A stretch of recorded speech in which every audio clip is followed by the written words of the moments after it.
Alors, elle est inconstante, cette artère, il faut quand même savoir qu'elle existe. Le retour veineux, lui, va se faire par 3 efférences en général. Vous voyez ici ce lacis veineux, tout à fait typique des glandes endocrines, hein, chez qui l'apport vasculaire artériel est riche et le retour est en général fourni. Oh, bah alors. Donc, des veines de retour vers la veine jugulaire interne, des veines de retour vers le tronc veineux brachiocéphalique gauche, hein, qui va donc répondre à l'arche aortique, et puis des veines ici vers des veines inférieures directement dans la veine jugulaire. D'accord, vous voyez bien ces 3 pédicules, en général il y en a 3, un supérieur, un moyen, un inférieur. Le drainage lymphatique, lui, va se faire vers où? Si vous étiez une thyroïde, vous vous draineriez vers quoi? Qu'est-ce qu'il y a dans le coin d'accessible comme axe? Bah, il y a tout ce qu'on veut, hein, comme courant, comme grand courant lymphatique. Le long de l'axe jugulaire, il y a plein de relais lymphatiques. Donc vous avez des nœuds jugulaires. Vous avez les 2 chaînes récurrentielles qui cheminent autour des 2 nerfs récurrents. Et puis vous allez pouvoir aussi revenir directement vers le médiastin via les courants qui suivent, l'artère thyroïdea IMA quand elle existe, et les veines de retour vers le tronc veineux brachiocéphalique. Donc on va arriver à des lymphoneux qui vont être latéraux et prétrachéaux et qui vont effectivement drainer prioritairement l'isthme de la thyroïde.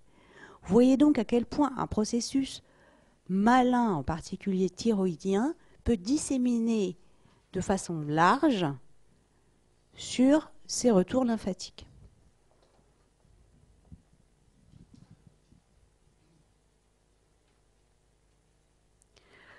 Alors les repères de surface, ils sont importants à connaître. C'est vraiment une glande qui est accessible à l'examen clinique. Et il ne faut jamais oublier que pour examiner une thyroïde, il faut faire déglutir le sujet. On se met derrière lui,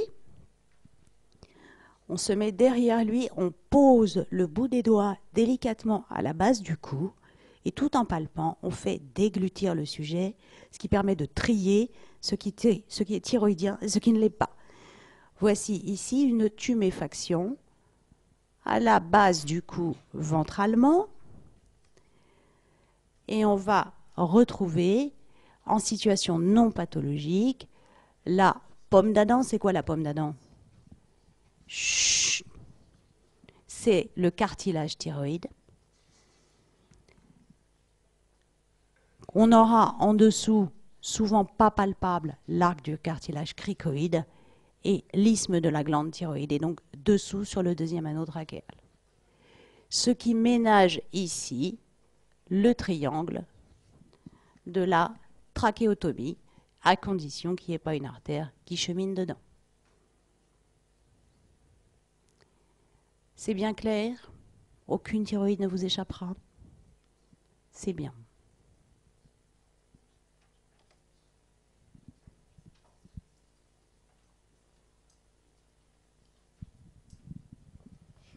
Pas de questions sur la thyroïde?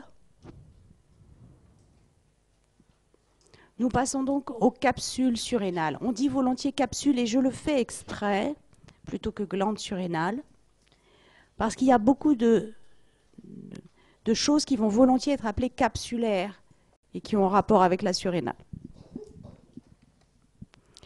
Alors les glandes surrénales, qu'est-ce que vous en savez? Elles sont où? Oh, trop fort. Au-dessus des reins, ben oui. Et elles sont dans quoi? Dans la loge rénale.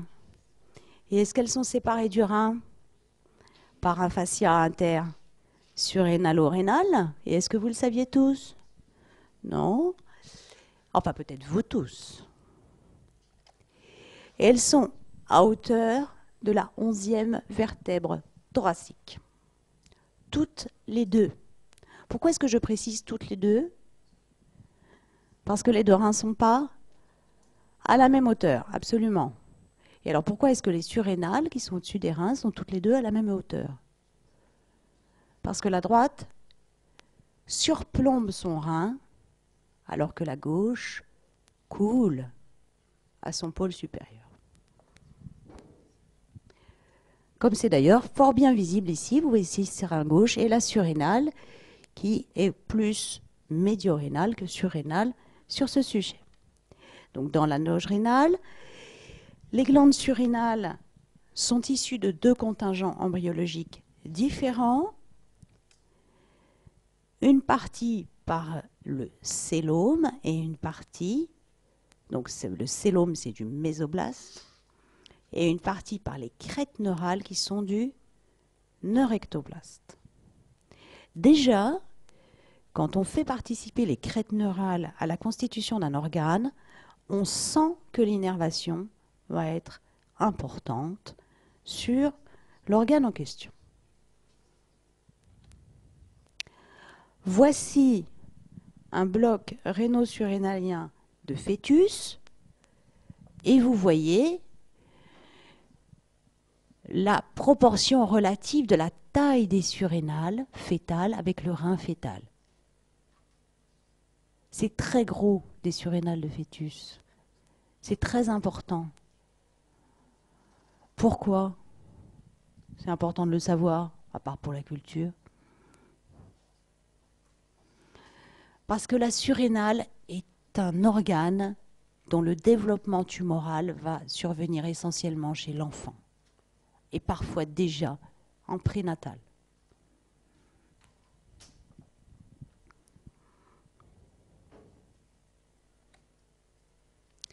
Voici une photo de dissection donc chez l'adulte et vous avez ici une surrénale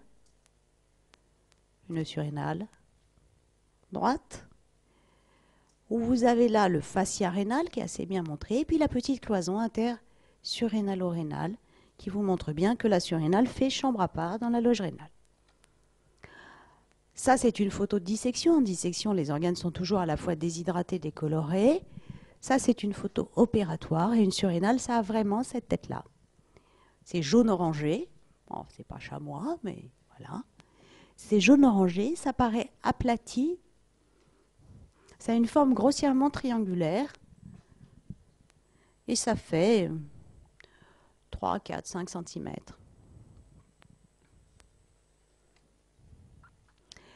Donc la conformation des capsules surrénales, elle est réputée asymétrique, c'est-à-dire que les deux surrénales n'ont pas exactement la même forme. On parle de bonnet phrygien à droite. Je ne sais pas qui a dit en mitre, hein, non, c'est en bonnet phrygien. C'est pas n'importe quel chapeau, c'est pas en haute forme, c'est pas en casquette, c'est en bonnet phrygien. Non mais. En goutte à gauche, plus ronde, plus tombante, plus cool en fait, la surrénale gauche. Alors plus cool à enlever aussi d'ailleurs. Et peu importe le côté, elles sont toujours aplaties et elles ont une forme de lambda quand on fait des coupes radiologiques. Pourquoi est-ce qu'elles ont une forme de lambda quand on fait une coupe radiologique alors qu'elles n'ont pas du tout une forme de lambda là? Parce qu'aux coupes radiologiques, et quelles que soient les coupes qu'on fait, on ne verra jamais que l'intérieur de la surrénale. Et ça ressemble. Voilà. Vous voyez ici cette coupe frontale. Et voilà le lambda des deux surrénales, parce qu'en fait, le cortex surrénalien qui est autour, on ne le voit pas.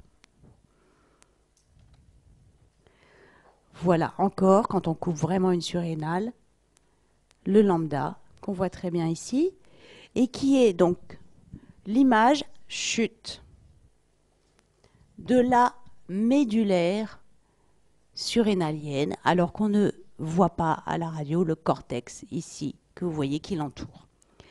Donc constitution, la médulaire, c'est elle qui fait les catécholamines, donc l'adrénaline, la première hormone mise en évidence, adrénaline, parce que surrénale. La corticale fait les corticostéroïdes et les minéralo. Donc les minéralostéroïdes et les glucocorticoïdes que vous allez voir. Donc l'aldostérone, tout ce qui est dans le métabolisme de l'eau et du sel. Et puis le cortisol et les stéroïdes sexuels. C'est d'ailleurs parce que nous avons des surrénales que les filles font un peu d'androgène et les garçons un peu d'estrogène.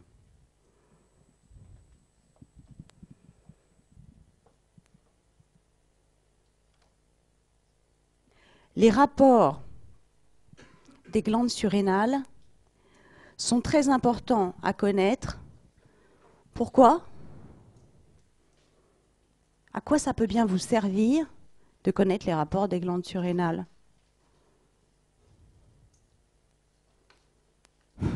Ça ne vous frappe pas immédiatement, hein, à l'évidence. Bon, les glandes surrénales, je vous ai dit, on voit que la médullaire à l'imagerie. C'est petit, c'est caché.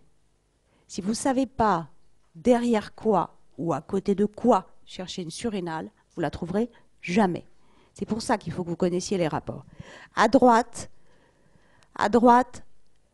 la capsule surrénale est partiellement cachée par la veine cave. Or, la veine cave, sur un scanner ou une IRM, ce n'est pas ratable. Donc, si vous savez trouver la veine cave et chercher derrière elle, vous trouverez la surrénale droite. Vous devez savoir que la surrénale droite a un segment rétrocave. Bien sûr que c'est important pour les chirurgiens parce que aller enlever une surrénale droite derrière la cave, c'est un tout petit peu moins facile que d'aller chercher une surrénale gauche. Mais pour n'importe quel clinicien, il faut savoir chercher à l'imagerie une surrénale droite derrière la veine cave. Bien sûr, dans cette situation, au-dessus du rein, la surrénale droite est en rapport avec le pilier droit du diaphragme, avec le diaphragme lui-même en arrière, avec le foie au-dessus et en avant. Et puis, la surrénale droite est en rapport avec le pôle supérieur du rein puisqu'elle est posée dessus. Voilà cette image scanner de l'abdomen. Qu'est-ce que vous voyez ? C'est quoi ça ? C'est quoi ça ? Le foie, ça. Ouais. Ça. C'est quoi ça? La veine cave inférieure, c'est quoi ça? Non, j'ai dit derrière. Là, elle est la surrénale, ce tout petit truc. Ça. Ça, c'est le pilier droit du diaphragme. Donc on est la veine cave et derrière elle, la surrénale. À gauche maintenant. À gauche, on a dit que la surrénale coule sur le pôle supérieur du rein. Elle va donc couler jusqu'au pédicule rénal, absolument. Et donc, là où le rapport vasculaire droit de la surrénale, le rapport vasculaire de la surrénale droite, c'était la veine cave, à gauche, c'est le pédicule rénal, et clairement pas la veine cave. Le pilier gauche du diaphragme, exactement de la même manière, le diaphragme, parce qu'il n'y a pas d'asymétrie à ce niveau-là. Et puis, vous voyez, au-dessus, on aura non pas le foie, mais la queue du pancréas. Je vous rappelle que la queue du pancréas barre la face ventrale du rein gauche. Et dans ce trajet, elle va entrer en rapport avec la capsule surrénale, qui est ici, plus médio-rénale que surrénale. Le pôle supérieur du rein, évidemment, mais pas dans la même situation tout à fait que la droite. Alors là, on va chercher quoi? Ça, c'est quoi? La rate. Ça, c'est quoi? Ça, c'est quoi? Ça. Et ça. La surrénale. Très bien.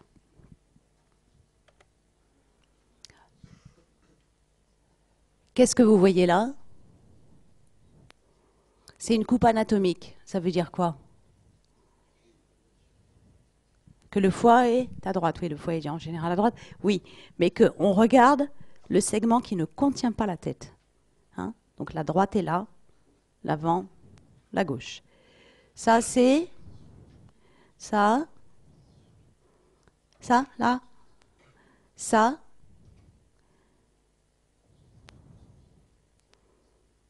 D'accord. Ça. La veine cave. Ça. Chut.